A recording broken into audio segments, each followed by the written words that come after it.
18వ వచ్చిన వాక్య భాగాన్ని ఈ సమయంలో మనం చదువుకుందాం. అక్కడ ఇలాగూ రాయబడి ఉన్నది. మొదటి అధ్యాయము 18వ వచనంలో, సిలువను గూర్చిన వార్త నశించుచున్న వారికి వెర్రితనమును గాని రక్షించబడుతున్న మనకు దేవుని శక్తి. అపోస్తలుడైన పౌలు గారు కొరింథీయులకు రాసిన సంఘములో తెలియచేస్తున్న మాట ఏమిటంటే, కొరింథీ సంఘానికి ఆయన తెలియచేస్తున్న మాట ఏమిటంటే, ఒక వార్తను తెలియచేస్తూ ఉన్నారు. ఏమిటదంటే, సిలువను గూర్చిన వార్త. సిలువను గూర్చిన వార్త కొంతమందికి ఒకలా కనిపిస్తుంది, ఇంకొంతమందికి ఇంకొకలా కనిపిస్తుంది. రెండు గ్రూపులను మనం ఇక్కడ చూస్తూ ఉన్నాం. వార్త మాత్రం, సబ్జెక్ట్ మాత్రం ఒకటే, సిలువను గూర్చిన వార్త. కానీ కొంతమందికి ఏంటంటే నశించుచున్న వారికి అది వెర్రితనంలా కనిపిస్తూ ఉన్నది, ఇంకొకరికి దేవుని శక్తిలా కనపడుతూ ఉన్నది. ఈ మొదటి అధ్యాయము 18వ వచనంలో ఈనాడు చాలా మందికి సిలువను గూర్చిన వార్త చాలా మందికి వెర్రితనంలా కనిపించవచ్చు. కానీ క్రీస్తునందున్న వారికి, క్రీస్తు ఎడల ఉన్న వారికి అది దేవుని శక్తిలా మనకి ప్రత్యక్షపరచబడుతూ ఉన్నది. ఈ ఉదయకాల సమయంలో దేవుడిచ్చిన జ్ఞానమును బట్టి మనం నేర్చుకోవాల్సింది ఏమిటంటే దేవుని సన్నిధిలో సిలువను గూర్చిన వార్త వెర్రితనం కాకూడదు, కానీ అది దేవుని శక్తి అని మనం గ్రహించాలి. ఈ వాక్య భాగంలో మనం రెండు సబ్జెక్టులు మనం చూడవచ్చు. ఒకటి నశించుచున్న వారికి వెర్రితనం, రెండవది దేవుని శక్తి. ఈ వాక్య భాగంలో రెండింటిని నేను జ్ఞాపకం చేయను, కానీ మొదటిగా ఉన్న మాటను నశించుచున్న వారికి వెర్రితనం. ప్రభు చిత్తం అయితే మరొకసారి ఎందుకు దేవుని శక్తి అని మనం జ్ఞాపకం చేసుకుందాం. మొదటిగా నశించుచున్న వారికి వెర్రితనం. ఎందుకు సిలువను గుర్చిన వారికి, నశించుచున్న వారికి వెర్రితనం, సిలువ గుర్చిన వార్త ఎందుకు వెర్రితనం అయ్యినది అని మనం ఆలోచన చేస్తే, పరిశుద్ధ లేఖనాలలో కొన్ని విషయాలను మనం జ్ఞాపకం చేసుకోవచ్చు. వాటిలో మొట్టమొదటిగా ఒక 3 విషయాలు మీకు జ్ఞాపకం చేస్తాను. మొట్టమొదటిగా మనం చదువుకున్నట్లయితే లోకాసు వార్త 23వ అధ్యాయము 33వ వచనాన్ని మనం చదువుకుందాం. లోకాసు వార్త 23వ అధ్యాయము 33వ వచనంలో ఉన్న వాక్య భాగాన్ని ఈ సమయంలో మనం చదువుకుందాం. అక్కడ కుడివైపున ఒకనిని, ఎడమ వైపున ఒకనిని, ఆ నేరస్తులను ఆయనతో కూడా సిలువ వేసిరి. ఈ మాటను మనం గమనించినట్లయితే, కపాలమడబడిన స్థలానికి వచ్చినప్పుడు ప్రభువైన యేసుక్రీస్తు వారికి ఇరువైపులా, కుడివైపున ఎడమ వైపున ఆయనతో పాటుగా ఎవరిని సిలువ వేశారంటే నేరస్తులను సిలువ వేశారు. అనగా సిలువ వేయబడిన వారిని ఎలా భావించారు అనంటే, ఎలా లెక్కగట్టారు అనంటే నేరస్తులని లెక్కగడతారు. సిలువ వేయబడిన వారు నేరస్తులుగా భావిస్తూ ఉంటారు. అందుకే సిలువను గుర్చిన వార్త నశించుచున్న వారికి వెర్రితనం. ఈనాడు చాలా మంది ఆయన సిలువ మీద ఎక్కారు కాబట్టి, ఆయన సిలువ మీద వ్రేలాడారు కాబట్టి ఆయన నేరస్తుడిగా ఎంచి వారికి వెర్రితనంలాగా కనిపించవచ్చు. కానీ మనం రుజువు చేయవలసింది ఏంటంటే, చాలా మంది అదే అపోహపడుతూ ఉంటారు, అదే భావిస్తూ ఉంటారు. ఆయన నేరస్తుడిగా ఎంచబడ్డాడు, సిలువ మీద ఆయన నేరస్తుడిగా ఉండబడ్డాడు అని చాలా మంది భావిస్తూ ఉంటారు, అపోహపడుతూ ఉంటారు. కానీ ఈనాటి దినాలలో క్రైస్తవులుగా ఉన్న మనము రుజువు చేయవలసింది ఏమిటంటే, ఆయన యందు ఏ నేరము లేదు. అందుకే ఫిలాతు అంటాడు కదా, యోహాను సువార్తలో 19వ అధ్యాయము 6వ వచనములో, ఆయన యందు ఏ దోషణ లేదు అని మాట్లాడుతూ ఉంటాడు. నిజముగా క్రైస్తవులమైన మనము రుజువు చేయవలసింది ఏమిటంటే, ఈనాటి దినాలలో నశించుచున్న వారికి ఒకవేళ వెర్రితనంలాగా కనిపించవచ్చు, కానీ మనమైతే క్రీస్తునందున్న వారిమైతే మనం రుజువు చేయవలసింది ఏంటంటే, ఆయన నేరస్తుడు కాదు అని మనం రుజువు చేయాలి. పరిశుద్ధ లేఖనాలలో మనం గమనించినట్లయితే సిలువను గుర్చిన వార్త అది క్రీస్తునందున్న వారికి దేవుని శక్తిగా మార్చబడాలి, కానీ నశించుచున్న వారికి వెర్రితనములాగా చేయబడకూడదు. దేవునికి మహిమ కలుగును గాక. లూకాసు వార్తలో కూడా 23వ అధ్యాయము 14-15 వచనాలలో కూడా ఆయన యందు ఏ నేరము నాకు కనబడలేదు అని ఫిలాతు అన్నట్లుగా మనం చూస్తూ ఉంటాం. ఆయన యందు ఏ నేరము కనపడలేదు అని అంటాడు. ఈనాడు మనం కూడా గ్రహించవలసింది ఏంటంటే, ఆయన నేరము చేయనివాడు. ఆయన యందు ఏ తప్పిదము లేనిదిగా మనం ఎంచుకోవాలి.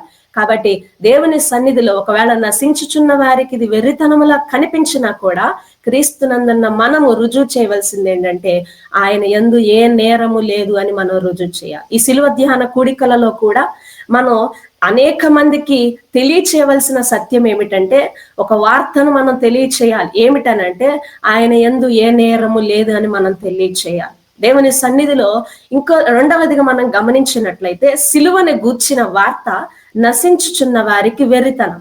ఎందుకు సిలువని గూర్చిన వార్త నశించుచున్న వారికి వెర్రితనం అని మనం ఆలోచన చేస్తే మనం మార్కు సువార్త 15వ అధ్యాయము 27 నుంచి 32 చరణాల వరకు ఉన్న వాక్య భాగాన్ని ఒకసారి మనం చదువుకుందాం. మార్కు సువార్త 15వ అధ్యాయము 27 నుంచి 32 చరణాల వరకు ఉన్న వాక్య భాగాన్ని మనం చదువుకుందాం. అక్కడ ఇలాగూ వ్రాయబడి ఉన్నది, కుడివైపున ఒకనిని ఎడమ వైపున ఒకనిని ఇద్దరు బందిపోటు దొంగలను ఆయనతో కూడా సిలువ వేసిరి. అప్పుడు ఆ మార్గమును వెళ్ళుచున్న వారు తమ తలలులుచు, ఆహా, దేవాలయమును పడగొట్టి 3 దినములలో కట్టువాడా, సిలువ మీద నుండి దిగి నిన్ను నీవే రక్షించుకొనమని చెప్పి ఆయనను దూషించిరి. అట్లు శాస్త్రులను ప్రధాన యాజకులను అపహాస్యము చేయుచు వీడితరులను రక్షించిన తన్ను తాను రక్షించుకొనలేడు అని ఒకరితోనొకరు చెప్పి ఆయనను నిందించిరి. ఈ వాక్య భాగాన్ని మనం ఒకసారి గమనించినట్లయితే అక్కడున్న ప్రధాన యాజకులు శాస్త్రులు అంటున్న మాట ఏమిటంటే ప్రభువైన యేసుక్రీస్తు వారు సిలువ మీద ఉన్నప్పుడు ఆయనను హింసిస్తూ ఉన్నట్లుగా, ఆయనను నిందిస్తూ ఉన్నట్లుగా మనం చూస్తూ ఉన్నాం. ఏమి అనంటే 3 దినాలలో దేవాలయాన్ని పడగొట్టి నువ్వు కడతానన్నావు కదా, 3 దినాలలో నీవు దేవాలయాన్ని పడగొట్టి కడటం కాదు గాని సిలువ మీద ఉన్నావు కాబట్టి నిన్ను నీవే రక్షించుకో అని చెప్పి ఆ సిలువ మీద ఉన్న ప్రభువైన యేసుక్రీస్తు వారిని నిందించుచున్నట్లుగా మనం చూస్తూ ఉన్నాం. ఈ వాక్య భాగం గురించి, ఈ వాక్య భాగాన్ని మనం పరిశీలన చేసినప్పుడు మనకి అర్థమవుతున్న విషయం ఏమిటంటే సిలువ మీద వేలాడిన వారు తమ్మును తాము రక్షించుకోలేరని భావిస్తూ ఉంటారు. సిలువ మీద వేలాడిన వారు, సిలువను గుర్చిన వార్త నశించుచున్న వారికి వెర్రితనం. ఎందుకు వెర్రితనం అంటే సిలువ మీద ఉన్నవారు వాళ్ళని వాళ్ళే రక్షించుకోలేరు అని ఒక భావనలో, అపోహలో బ్రతుకుతూ ఉంటారు. దేవుని సన్నిధిలో ఆయన తన్ను తాను రక్షించుకోలేక కాదు, ఆయన తన్ను సిలువ మీదలో నుంచి ఆయన తన్ను తాను రక్షించుకోలేదు కాదు గాని ఆయన మనల్ని రక్షించటానికి ప్రభువైన యేసుక్రీస్తు వారు ఈ లోకములోనికి వచ్చారు. ఆయన తన్ను తాను రక్షించుకోవటం నిమిషంలో జరిగే పని, ఒక సెకండ్ లో జరిగే పని. కానీ ఆయన ఎందుకు రక్షించుకోలేకపోయారు అని అంటే ఆయన ప్రతి మానవాళి పాపమును గురించి ఆయన పాప ప్రక్షాళన చేయటం కొరకు ఆయన తన్ను తాను రక్షించుకొనక మనల్ని రక్షించుకోవటానికి సిలువ మీద వేలాడారు. ఈనాడు నశించుచున్న వారికి అది వెర్రితనంలా కనిపించవచ్చు, నశించుచున్న వారికి అది వెర్రితనంలా కనిపించిన క్రీస్తునందున్న మనం రుజువు చేయవలసిన విషయం ఏమిటంటే ఆయన మన కొరకు ఆయన శిలువ యాగాన్ని అనుభవించారు. ఈనాడు మనం రుజువు చేయాలి. నశించుచున్న వారికి వెర్రితనంలా కనిపించవచ్చు. ఈనాడు సోషల్ మీడియాలో మనం చూస్తూ ఉంటాం చాలా విషయాలను స్క్రోల్ చేస్తూ ఉంటారు. 3 మేకులను కూడా పీక్కోలేని దేవుడా అని చెప్పి చాలా మంది చాలా రకాలుగా దేవుని హింసిస్తూ ఉంటారు. ఆయన ఆ శ్రమను తట్టుకోలేక కాదు, ఆ శ్రమను ఆయన తీసివేసుకోలేక కాదు గాని ఆయన మనల్ని రక్షించటం కోసం ఆయన మౌనంగా ఉండవలసింది వచ్చింది. కానీ ఆయన తనను తాను రక్షించుకోలేక కాదు. ఈనాడు చాలా మంది అదే అపోహలో బ్రతుకుతూ ఉంటారు. ఆయన తన్ను తాను రక్షించుకోలేదు, ఇక మనల్ని రక్షిస్తాడు అని చెప్పి ఆయన చాలా మంది అపోహ పడుతూ ఉంటారు. పేతురు కూడా అదే మాటను మాట్లాడుతూ ఉంటారు. మత్తయి సువార్త 16వ అధ్యాయము 21వ వచనంలో నీకు ఇది దూరమవును గాక అని మాట్లాడుతూ ఉంటాడు. అప్పుడు ప్రభువైన యేసుక్రీస్తు వారు పేతురుని గద్దించాడు. ఇది నీకు దూరమవును గాక 16వ అధ్యాయం 21వ వచనంలో మనం చదువుకున్నట్లయితే ప్రభువా అది నీకు దూరమవును గాక నీకెన్నడను కలగదని ఆయన గద్దింపసాగను అన్నప్పుడు పేతురుని దేవుడు గద్దించాడు. ఆయన ఒక ప్రణాళికతోనే ఈ లోకానికి వచ్చాడు.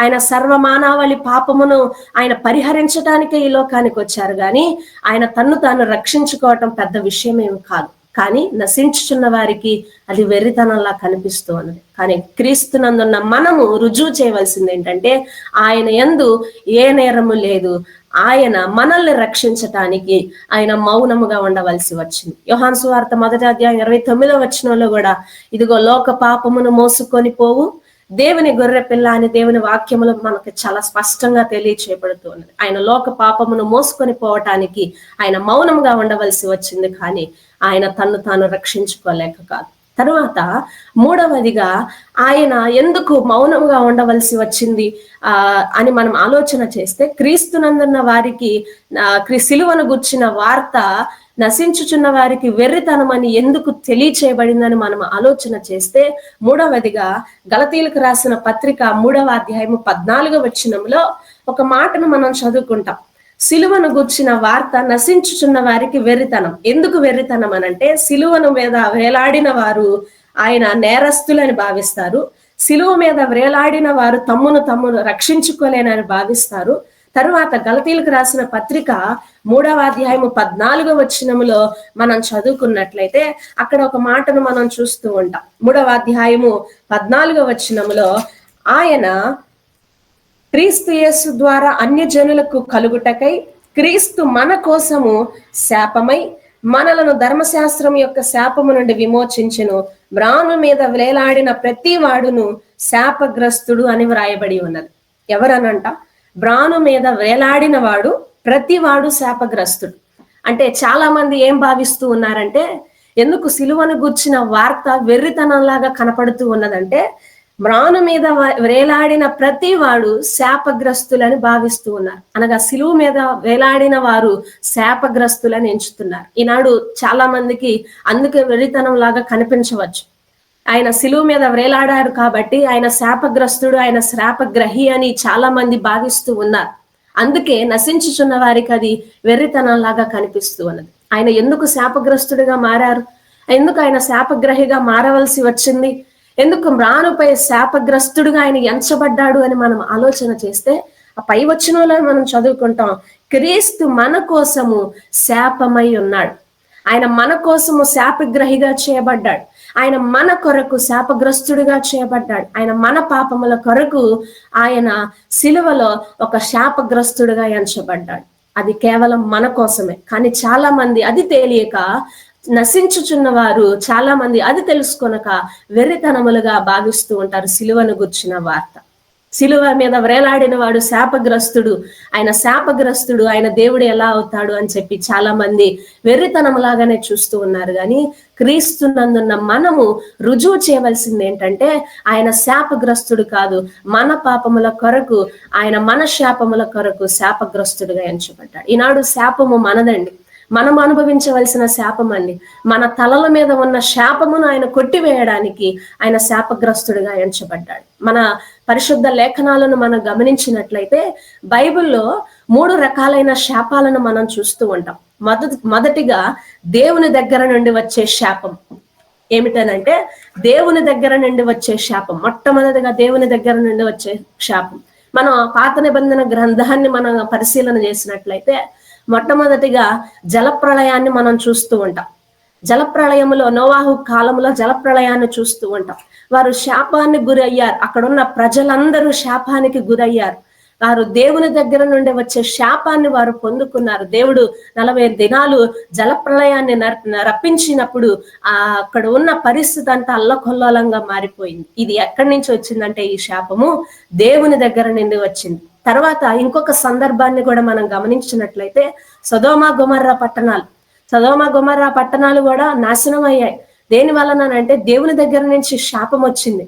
ఒక శాపము రావడం వలన ఈ శాపము కూడా వలన ప్రజలందరూ నశించిపోయినట్లుగా మనం చూస్తున్నాం. ఈ శాపాలు ఒకవేళ దేవుని దగ్గర నుండి వచ్చి ఆ తలల మీద మన శాపాలు ఉండవచ్చు. తర్వాత మనం గమనించినట్లయితే, మనం సొదొమ గొమొర్రా పట్టణాలను నాశనం చేయాలన్న సందర్భం ఆదికాండం 18వ అధ్యాయంలో మనం చదువుకుంటూ ఉంటాం. దేవుని దగ్గర నుంచి వచ్చే శాపము ఒకటైతే, రెండవదిగా పాపము వలన వచ్చే శాపం, అపరాధము వలన వచ్చే శాపం. ఈనాడు శాపం మన మీద రావటానికి కారణం ఏమిటంటే, శాపము మనల్ని ఏలుబడి చేయటానికి కారణం ఏమిటంటే పాపము. ఈనాడు పాపం మనల్ని ఏలుబడి చేస్తూ ఉన్నది. అపరాధముల వలన మనం చుట్టుబడి ఉంటూ ఉన్నాం.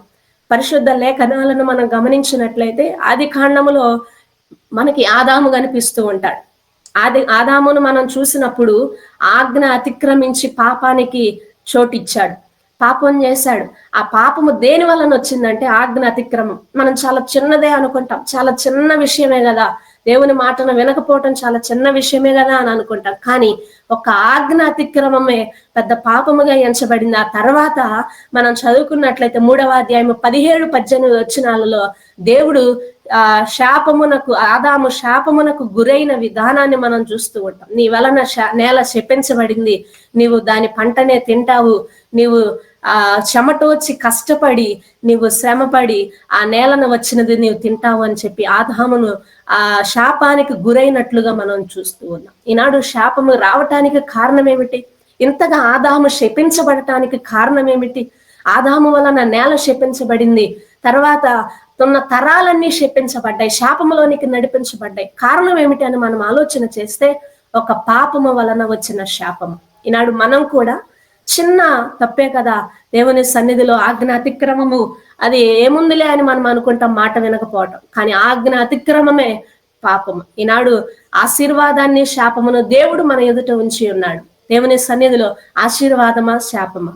పాపము వలన వచ్చేది శాపము. కాబట్టి మనం పాపమునకు దూరముగా మనం చేయబడాలి, కానీ దూరంగా చేయబడాలి, ఆశీర్వాదానికి దగ్గరగా చేయబడాలి. ఇంకొక సందర్భాన్ని మీకు జ్ఞాపకం చేస్తాను అర్థం అవటానికి. ద్వితీయోపదేశకాండ 28వ అధ్యాయంలో అధ్యాయంలో 2 భాగాలను మనం చూస్తూ ఉంటాం. 1 నుంచి 14 చరణాల వరకు మీరు ఒకసారి మీరు ఇంటికి వెళ్ళిన తర్వాత మళ్ళీ ఒకసారి రిఫర్ చేసుకోండి.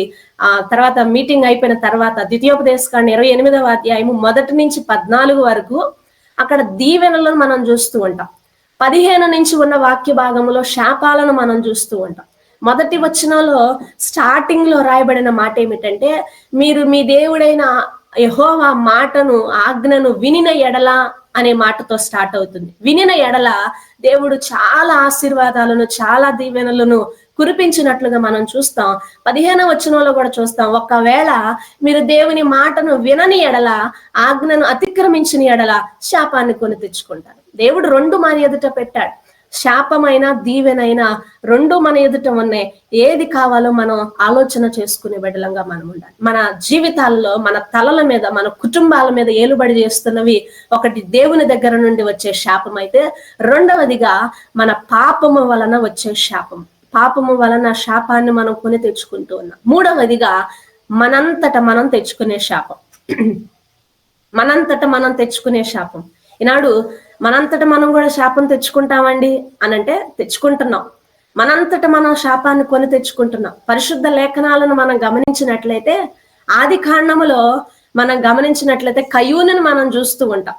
కయ్యూను శాపానికి గురయ్యాడు. నీవు దేశదిమ్మరివై తిరుగుతావు అని దేవుడు ఒక శాపాన్ని కయ్యూనికి కలగజేశాడు. ఈ శాపానికి కారణం ఏంటి అని ఆలోచన చేస్తే, తన తమ్ముడైన ఏబేలును చంపుతాడు. తన తమ్ముడైన ఏబేలును చంపి శాపాన్ని కొని తెచ్చుకున్నాడు. ఇది ఎవరి వలన కలిగింది? ఎవరి వలన వచ్చింది శాపము?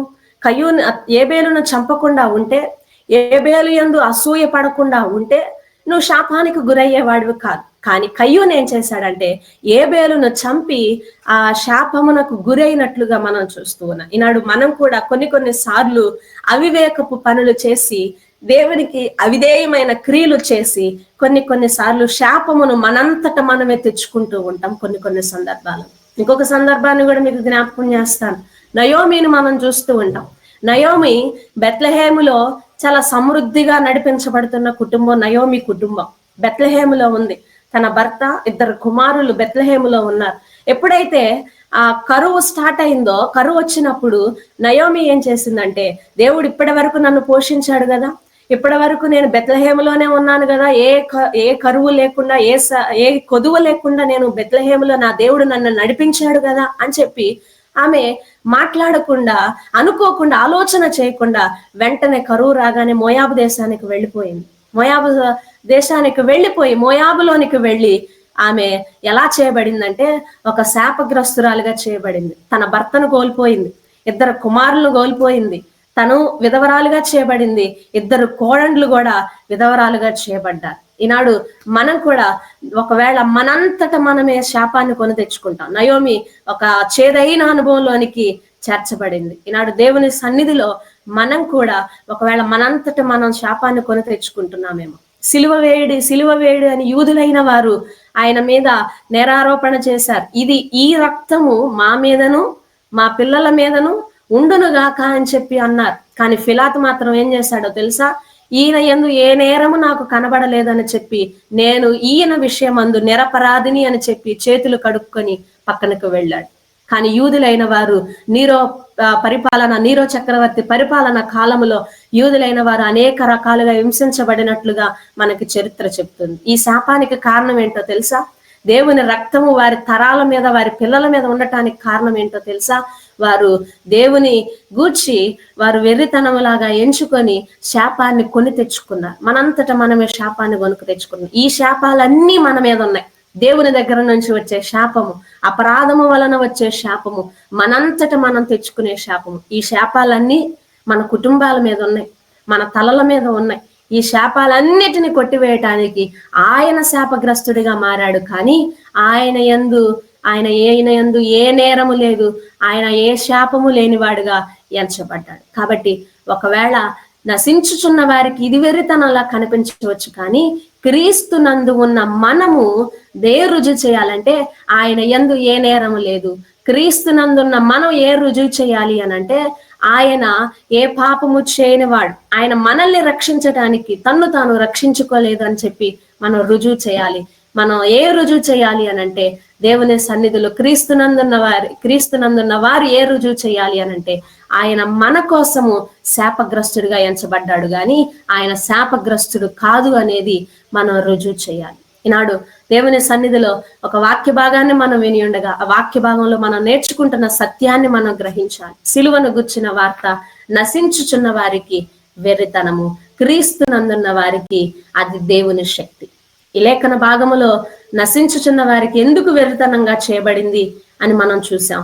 ఒకవేళ ప్రభు చిత్తమైతే మనం తర్వాత ఒకవేళ అవకాశాన్ని దేవుడు మనకు కలుగు చేస్తే క్రీస్తునందున్న వారికి ఎందుకు దేవుని శక్తి అనేది కూడా ఈసారి మనం కలుసుకున్నప్పుడు ధ్యానం చేసుకుందాం. ప్రియ దేవుని బిడ్డలారా, ఒకవేళ ఇది నశించుచున్న వారికి వెర్రితనంలాగా కనిపించవచ్చు, కానీ క్రీస్తునందున్న మనం, క్రీస్తుని ఎరిగిన మనం ఈ సిలువ ధ్యాన కూటాలలో, సిలువను గుచ్చిన ఆ ధ్యానాలలో మనం రుజువు చేయవలసింది ఏంటంటే, నా దేవుడు, నా క్రీస్తు నేరం చేయనివాడు, నా దేవుడు శాపమును ఎర్రగని వాడు, నా దేవుడు ఏ దోషము లేనివాడు, ఆయన మన కొరకు రక్షణ కొని తెచ్చాడు అని మనం రుజువు చేయాలి.